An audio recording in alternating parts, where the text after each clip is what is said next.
Hey everybody, and welcome back to the Freedom Adventure.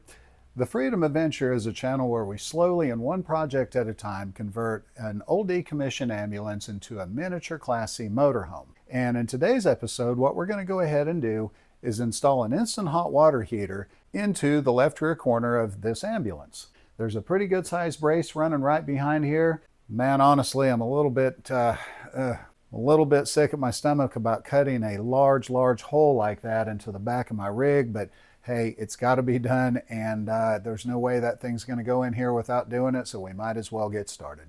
I left that piece of tape in position because I'm pretty happy with the positioning of that. That's kind of where I want it to sit. So what I'm going to do is I'm going to go ahead and use a self-tapper, and I'm just going to run a screw right into this thing, snug it up. That way I could twist the board this way or this way and get real happy with the way that looks before I go ahead and I use a Sharpie to scribe that line off. And although I do hate to waste this piece of plywood by running a screw right through the middle of it, the one thing I hate a whole lot more than that is miscutting a wall on the ambulance by as much as I could be. Before I do this, I'm going to go ahead and measure these gaps off here and just kind of make sure that I'm at least consistent. Let's figure out where that big nasty beam is so we don't cut through that. Okay, we're about ready to go ahead and scar this up with a screw hole. So hopefully we've got this done in the right spot. All right, so now I need to put another one here at the bottom, but we're going to measure the distance here and we're going to measure the distance there, just to make sure it's consistent. And like I said, when you're standing back and you're looking at it, you're not looking at a door that looks like this.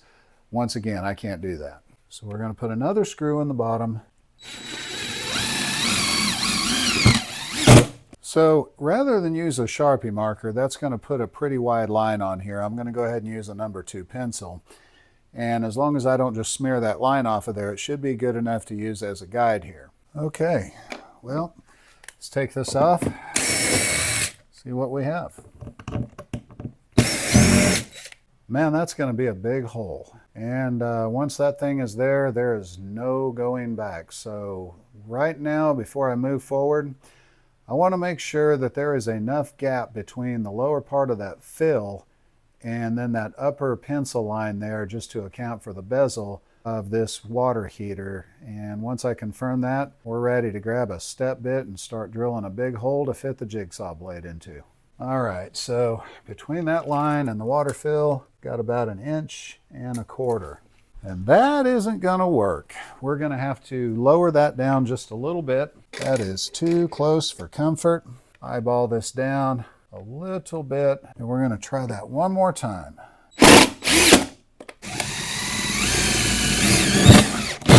Problem I was running into is that bezel was going to be bumping right to the bottom of this, which is probably workable for right now.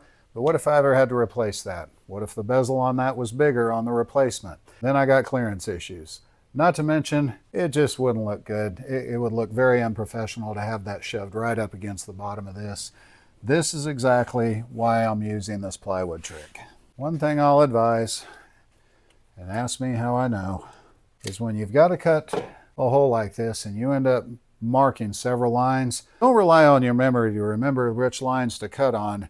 Get rid of the ones that you know good and well you don't need. Man, I hate to admit it, but I've made some stupid mistakes in cutting holes because I thought I could remember which ones I didn't need or which lines I did need to follow and which ones I did. And I've had to redo some projects, and on this particular, with this one being the back wall of the camper, that would be pretty messed up to get that wrong. Let's just measure that one more time. So the next thing I'm going to do here is go ahead and get a hole drilled so I can get my jigsaw in there and start getting down with that jigsaw. Okay, man, rock and roll.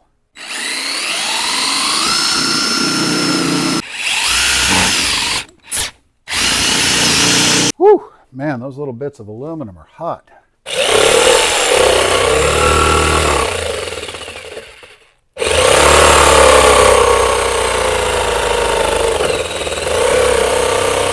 Well, so far so good. This is the first time I've used this particular jigsaw. My old one, rest in peace, is no longer with us. Now this one I picked up for a smoking deal of like 20 bucks on Marketplace, and man, this is way better than that thing I had before.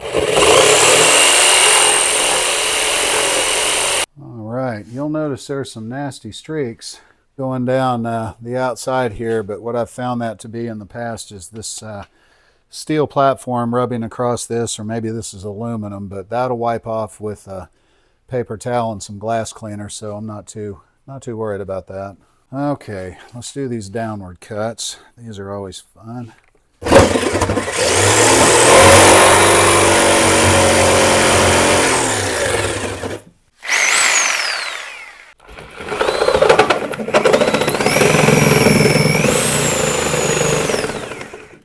Oh, I wish I could see that a little better.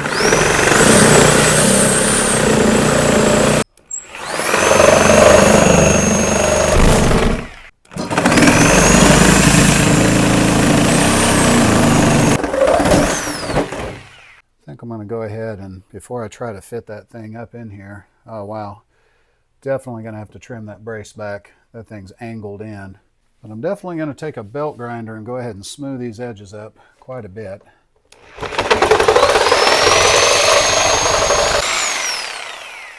And you know, I could use a belt grinder, but the more I think about it, those tend to destroy belts in a situation like this. So I'm just going to square the edges up with a little bit of angle grinder action.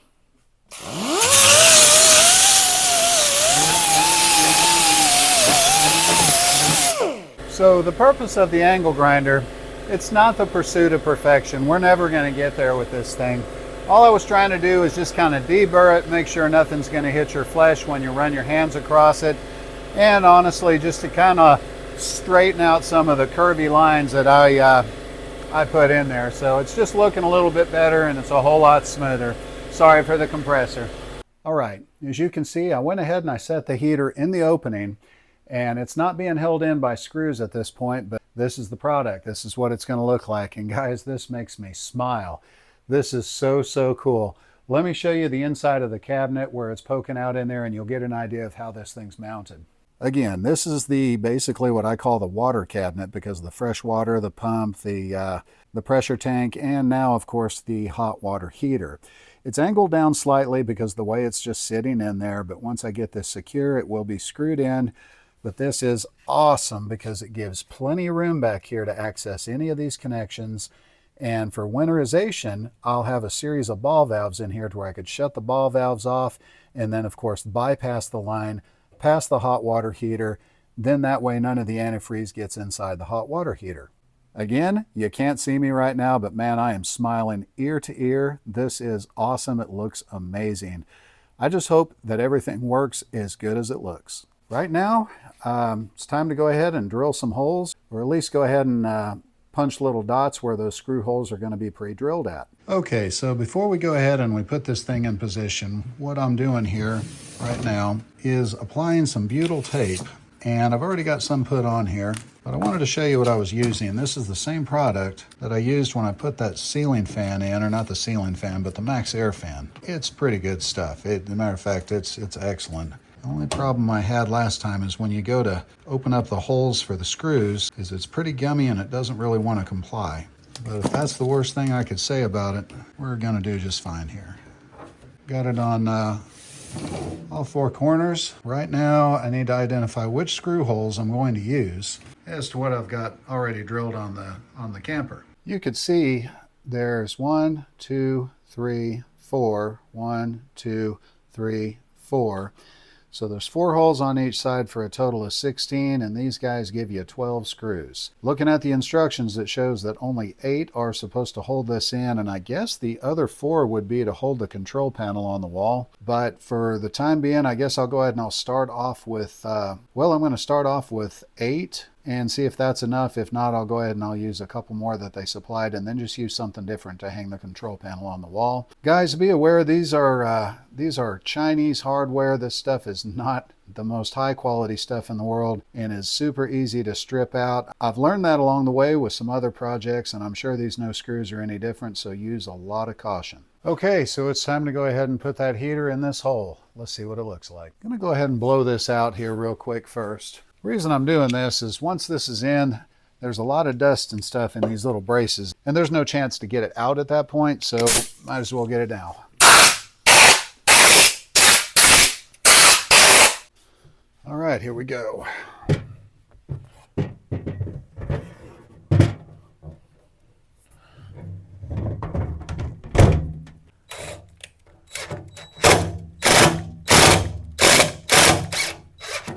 I assure you, the quality of screw that we're using here is not very good.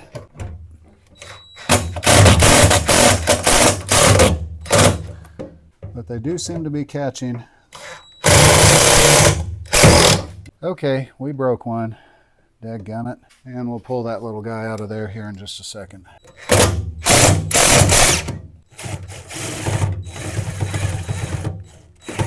Okay, so at this point, it's in the camper. Still got a lot of plumbing to do, but I think that's probably where I'm going to go ahead and call it today and finish this up tomorrow. Tonight I'm going to go in and see if I could order some of these fittings that I know I'm going to need. I'm going to need a couple of fittings to screw into the water outlets on the back that transition over to 1/2-inch PEX. But for right now, man, like I said, this is great. As a matter of fact, this is going to work out pretty good, I think, for a outdoor shower. Matter of fact, I kind of envision if this is open just a little bit, and then we've got a little bit of a shower curtain going on around the edge here that joins to this back door. And if you join these two together, you've got a little private nook back here in order to take a shower. Man, that's great. I don't think I could ask for a better situation than that. The shower here is pretty much half built already. So good deal. One thing I do want to show you is let's revisit the inside of the cabinet and see what that looks like. I think you'll be impressed with it. Everything's rock solid here at this point. And on top of that, and I don't know if I will or not, but there still is space above the heater, and that is a nook that could be used for storage as well. So come check this out. So there is the back side of it right now, and I could look at this. I could put my hand on this and move it. It's not bumping. It's not going to go anywhere. It is rock solid. The water PEX lines at this point pretty much run around everything. So I'm going to tee in here, run a line over to the inside, and then here it'll go straight up, over, and then join into the hot side plumbing that is already there. Now the nook I was talking about for storage, the top of this and the top of this are almost the same height, and what I may end up doing is joining something going across here to here, and then that'll offer just one more little shelf up here in order to store stuff while you're running down the road. Of course, I'll have to make up for the height differential between that and that. Not a big deal, and then put a little curb or something going on the edge to keep stuff from falling forward.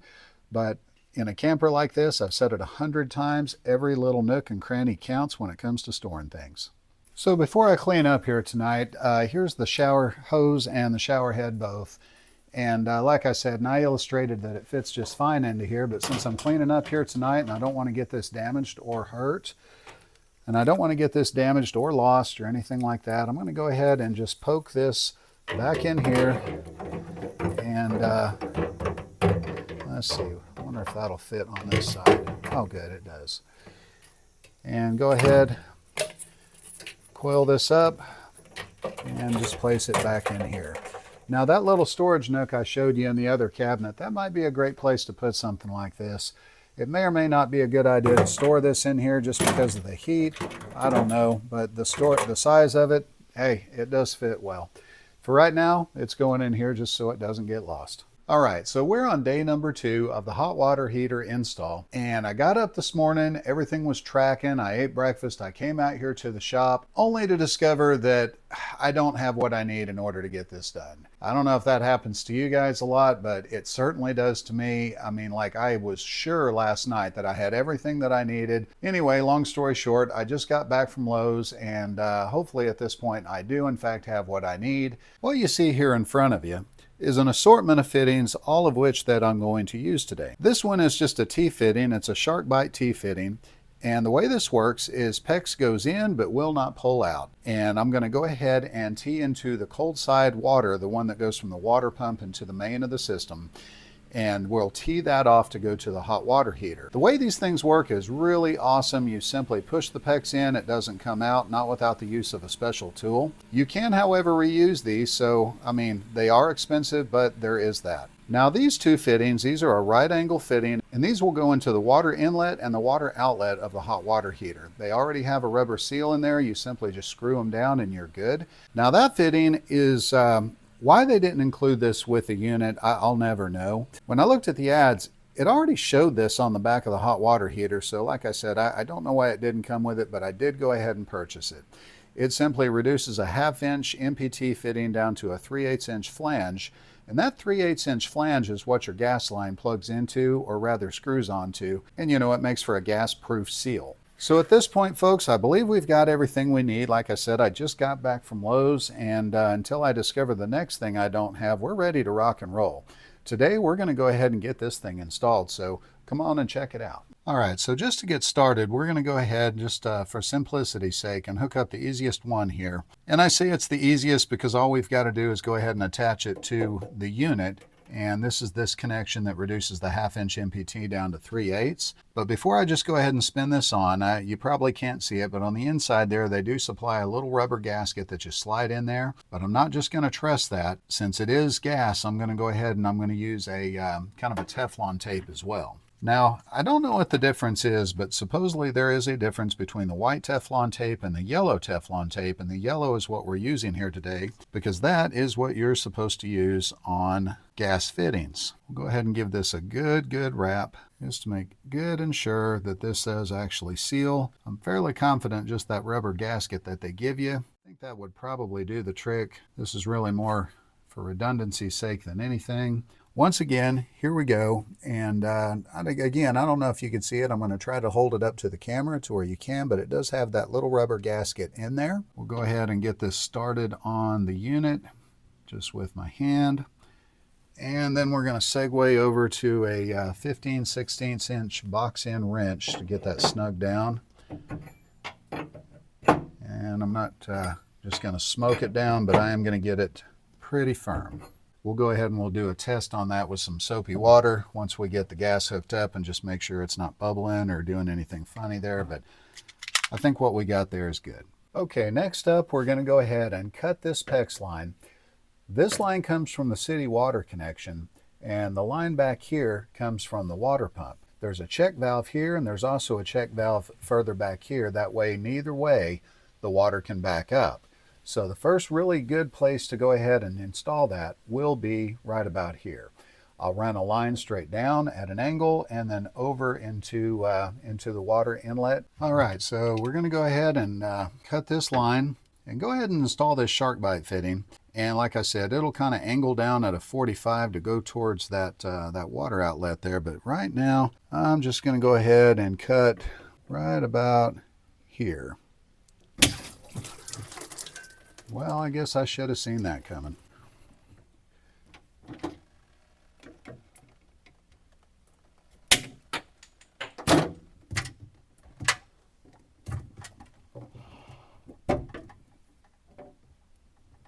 All right, so that's in. And I guess I'm going to go ahead and wipe some of this mess up that I just made before moving on, and it starts soaking that plywood down there. Man, I can't believe I did that. This wasn't supposed to be a bloopers reel. What I'm doing here is I'm going to go ahead and just hand snug down this water inlet to the water inlet fitting down here at the bottom, and then just do kind of a rough measurement of how long this pipe needs to go from here to here. And man, probably the best thing to do to make sure I get this right is to go ahead and cut a piece of PEX to go from the inlet up here to the main line, and just try to get that as close as I can to not perfect, but perfect enough.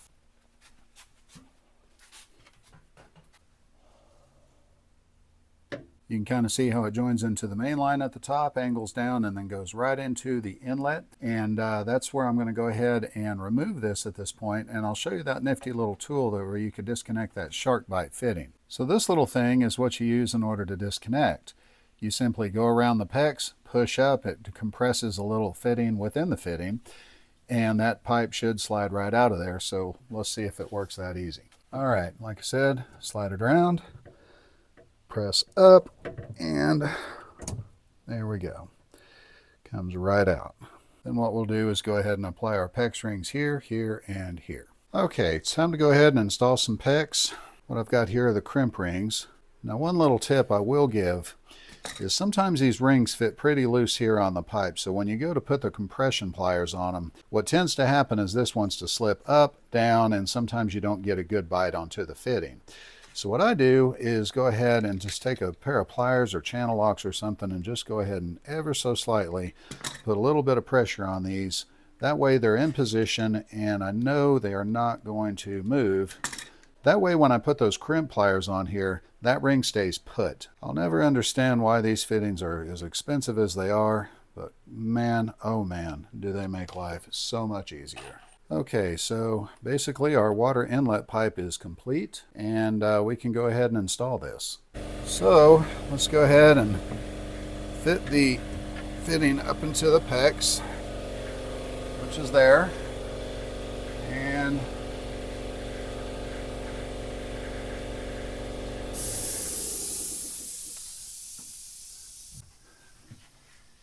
I believe we should be able to get that done just with it being hand snug. All right, with my hands, that is about as tight as I can get that. We've got the inlet done, we've got the fitting on for the gas, and now it's time to go ahead and do the same operation here on the hot water side. Also to note, I did go ahead and I put that ball valve there because I am going to go ahead and do a bypass setup on the hot water tank. When it comes time to doing your maintenance and your flush and antifreeze through this, if you choose to do that, that's not something you want. You don't want the antifreeze going through the heater, at least that's my understanding. So I don't know if that's how I'm going to do it, if I'm just going to drain the whole system, but at this point I've got the stuff, I'm going to go ahead and set it up.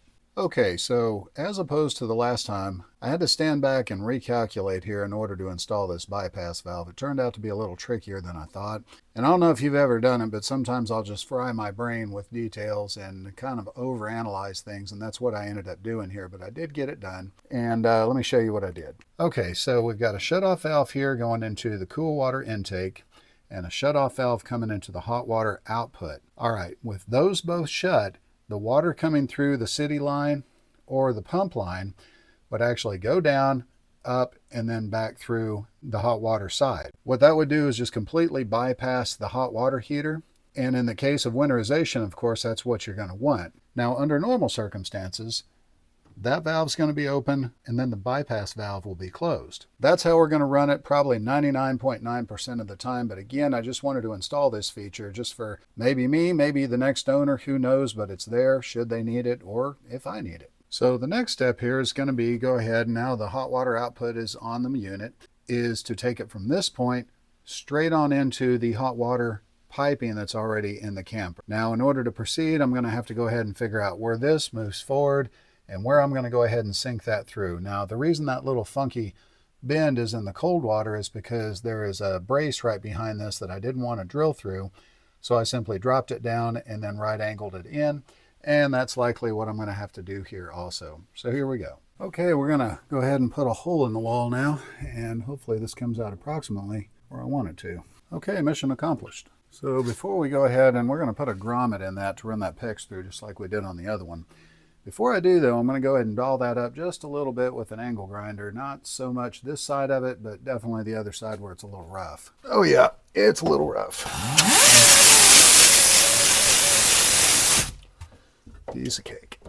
That feels pretty good. So what we're going to do is we're going to drop this down to go in that direction. But like I said, before I do that, I'm going to put a grommet there. That'll kind of hold it in position there on the wall also. So now all that PEX line is crimped up and attached. So we've got the hot water line that goes over, follows suit with the cold, drops down, and then goes inside the cabin. And there's a reason that it falls down right there is it basically makes it fall more in line with the interior side plumbing.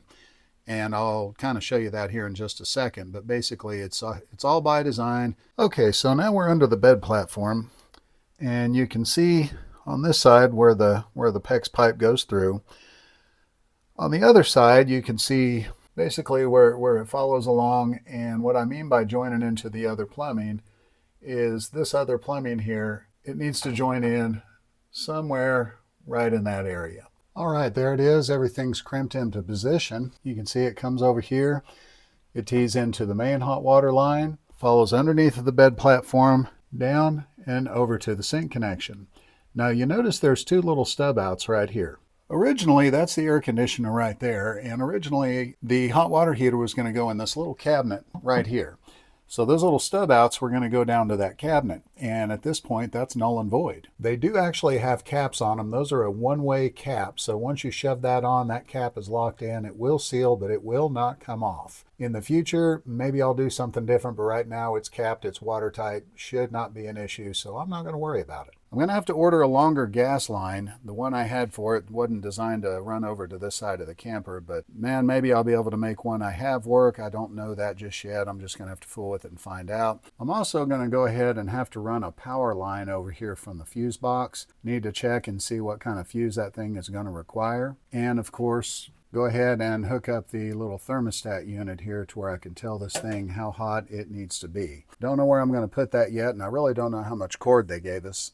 It looks like they gave us quite a bit though, so my guess says it goes just about anywhere we want it to. Right now I don't have a propane tank, and I'm going to have to run down and do a swap out, and once I get that I might be able to do kind of a trial run on this thing and see if it really works or not. I pressure tested everything, and I did have one leak. It was a pretty good leak. It was where that shark bite T-fitting was, and as it turned out, what was causing that was there was actually a pretty good burr in the side of that PEX line. Didn't know it was going to be so finicky, but it definitely was. And so now I'm dry, and I've got the cabinet dry from where that happened, but now everything is sealed up and nothing is leaking. I've run through the camper and I've looked at all the connections. I don't see anything leaking here at this point, so we're good to go ahead and continue forward. I made kind of a makeshift electrical connection for this, and I'm going to go back and fine tune the electrical later, but for right now I just wanted to get it fired up and make sure that it works. And the one thing I'm lacking right now is a bottle of propane, so I'm going to have to take a quick sabbatical,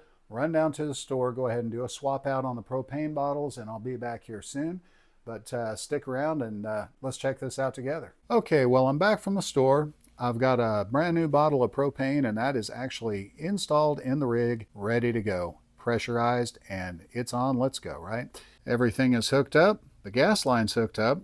Water's pressurized, and there are no leaks. And I've got the electrical side of this also connected. Now, it's not connected in terms of its final form. I've just ran some leads right now to get power and also the ground. Also, the control panel is plugged in as well. It's laying on the inside of the camper. So I was super excited. Now everything's done, to go ahead and hit the power switch inside this CountryMod heater and look forward to seeing something. I've worked most of the weekend on putting this thing in, so I've been pretty excited for this moment. I've ignored my other chores here today so I could go ahead and finish the installation of this. But there's only one problem. It doesn't work. You heard me right, it doesn't work. Not at all. Everything is done like it should be. I followed the instructions. They're pretty basic instructions, nothing too difficult here. Like I said, I opened this up, I flipped the switch, no power, nothing. The control panel, it didn't light up. It's dead. There's no power to it. So I thought, okay, well, let me go ahead and check power. So I checked the 12-volt source coming back here with my voltmeter. I've got 12 volts. That's not the problem. I checked the inside fuse in this. I went ahead and I pulled it out. It's a cylindrical fuse, so they're kind of tough to tell if they're blown or not. So once again, I pulled out my voltmeter. I did a continuity check, and I also did a volt check, and both of those are good. The fuse is fine. So why is it not working? Man, I don't know. All I know is this little control panel here is graveyard dead. I could press any button or any combination of buttons on this and it's got nothing. There's no juice to it whatsoever. At this point in time, I could definitively tell you that no, I can't recommend this water heater. Now, that's kind of a given the circumstances here, but I got on Amazon and I looked, and there's no phone number to call. I did look in the owner's manual, and what's odd about the owner's manual too is that there's nowhere in the owner's manual that mentions this is a CountryMod heater. I get the feeling this is a rather generic heater, and CountryMod is just the name that this particular company stamped on it. I started getting that feeling too when I was looking at other heaters, and it's remarkable how similar they look to this, both in design, the control module that comes with it, and the dimensions. But whatever, this thing did get good reviews, and that's why I ended up ordering it. That combined with the price and what I perceived as the value. So at this point, man, I don't know what to tell you. I guess I'm going down the hill. I'm going to sit down, take a load off, and I'm going to start looking at some other heaters. I'm also going to go ahead and start the process on returning this. Man, I can't tell you how strung up I am over this at this point, just because I cut a pretty good sized hole in my rig in order to put this in there. Now, not everything's lost there. Most of the hot water heaters, from what I can gather, they're similar in size, so they're pretty interchangeable. Like if you have a camper and your heater goes out, usually you could find one that's going to be a direct bolt-in unit to replace it. I may have to drill some additional holes, but if that's all I've got to do, I guess that's not too bad of a deal. However, I'm not going to lie to you, I'm pretty bent out of shape over this for obvious reasons. I spent most of my weekend getting this ready. Now, in all fairness, there was a lot of other work that I did on this rig, not just the installation of the heater. You see, this thing is an ambulance, or it was an ambulance in its previous life. It never had a hot water heater before, so I had to make provisions for it. I had to get power to it, I had to get propane to it. I had to run all the lines all the way through the vehicle, and I had to do the electrical on it as well, not to mention fabricate up the big hole for this thing to mount in and actually get it mounted in that hole. So I guess for right now I'm done. I'm going to go ahead and process the return at this point, and I'll let you guys know how that goes too. I'm hoping to get my money back. I see no reason why I shouldn't, but again, I'll keep you posted on how that goes. And I'll also let you know which unit I actually choose to go with next, because I can assure you of one thing, not going to be a CountryMod. Don't know what we're going with, but we got to choose something here because time's going by pretty quick, and pretty soon we're going to need to use this. So anyway, guys, I'll let you know what I find out when I get to that point. I wish I was here showing you some hot water flowing. Unfortunately, I can't do that here tonight. Not everything can be a go. Every now and then you're going to have a slump, right? And I ran into that on this project. Not going to let it get me down, although like I said, I am a little bit frazzled over the deal, if you can't already tell. If you like what we're doing here though, seriously, like and subscribe to the channel. There's a ton of other videos, and there's going to be a ton more coming. My sole goal is just to offer not only just entertainment, but a little bit of value, and if you have a bill going for yourself, maybe it's of some help. I hope that it is. Anyway, guys, I hope to see you soon. Happy adventures, and I'll talk to you soon.